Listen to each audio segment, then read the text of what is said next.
All right, today we're talking about college. Is it worth it? Let's get into the verse. Proverbs 12:11, which says this: Whoever works his land will have plenty of bread, but the one who follows worthless pursuits lacks sense. Now, the reason I chose this verse is because I feel like a lot of people go to college for the wrong reason. They don't go to college for the education. They go to college for the lifestyle. They visit a college, see how pretty the campus is, see how pretty the buildings are, and think this is the lifestyle I want to live, sign me up, done deal. Which honestly makes sense. A pretty campus is a nourished campus, which is a flourishing campus, which means you're making the most out of what you're paying for. But if you think about it even more, if you're only going to college for the lifestyle, then you're training yourself into complacency. Most of you don't know what you want to do, so you pick the easiest major.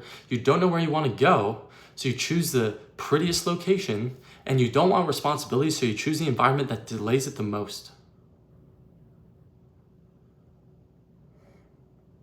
So now you're in this super pretty location, filled with distractions. And at the same time, you're thinking to yourself, well, I have 4 years to figure everything out. Plenty of time, I'm chilling. But you never figure it out because you were always distracted. And the whole time you're lying to yourself, telling yourself everything's going to be okay because you're in this pretty location with no responsibility.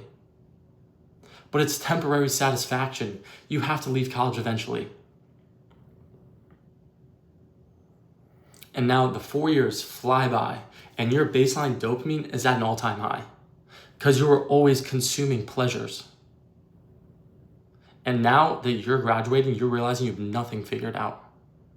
You're realizing you're behind schedule because of your own lack of self-discipline. And you don't want a reality check. So what do you do next? To delay the reality check, you go to grad school to get another degree that has zero value. And this just proves that some of you guys are stuck in college because you know you're screwed afterwards. Now, I'm not talking about everyone. Some people go to grad school for a good reason. Some people go because they actually want to learn something that they're interested in, or they're realizing their undergrad degree doesn't mean jack shit. For example, some of you guys choose to be an English major and come out of college speaking worse than you did going into college. Because the reality is, you never actually had to use your brain in a challenging way. The only degrees that have any sort of value is anything in STEM or law. And if you want my personal opinion backed by reasoning, do engineering. If you don't have any sort of passion that you want to go all in on, do engineering. Yeah, it's like 4 years of hell. But it's also not that bad because you're surrounded by a bunch of other people that are suffering as well. And that creates this bond. And afterwards, when the 4 years are over, you don't have to do another 4 years to get a decent job like the people in med school and pre-med. Engineering is by far the best in terms of ratio of pay per hour to the amount of hours worked. Any other degree, you either don't get paid enough because you're not at the top of your game, or you work so many hours that you don't even have time to make your own dinner.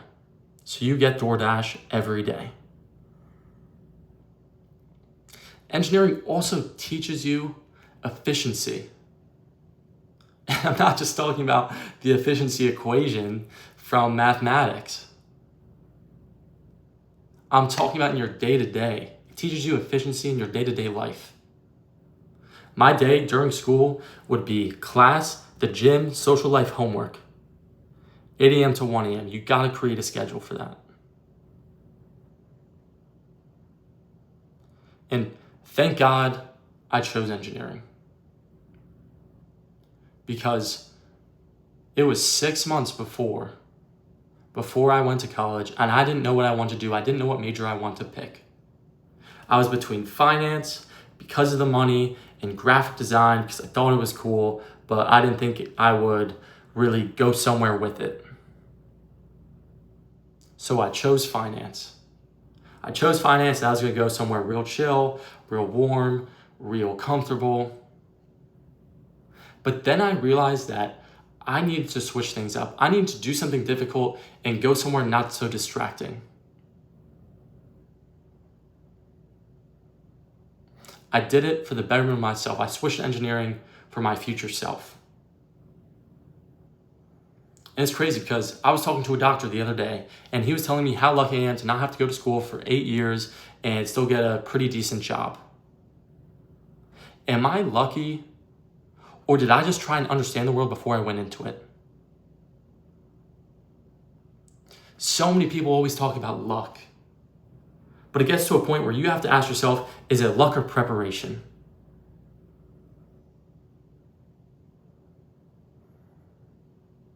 And yeah, I work 8 to 5 today, but I don't have to ask myself after the work is over. I don't have to ask myself, do I have enough time in the day? Am I tired?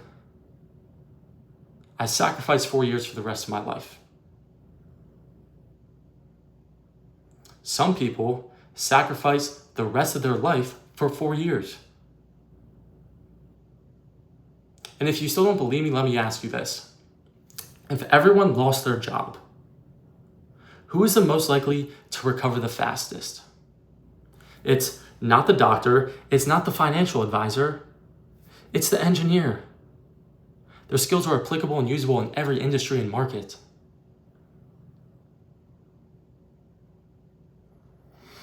So I've talked about how you should be an engineer or get an engineer degree, but let's say you're not on that trajectory and you're saying, fuck you, Luke, I'm not doing that, that's too hard, I'm too soft. If you're already going to college and you've made the decision to go to school and there's no turning back, then what you need to do if you're going to college and it's not for some difficult degree, then you need to go to college for the connections. Get a scholarship and make the most of the people you're surrounded by. But find the right people. Find the motivated, the inspired, the open-minded, the hardworking, and the passionate.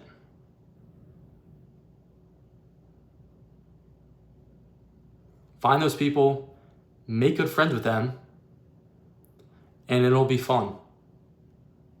Especially if you do something difficult. If you do something difficult, it creates camaraderie. Camaraderie creates friendship. Friendship creates a connection. And connections run the world.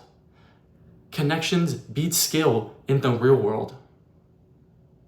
Skill can be automated through AI at this point. But connections run the world.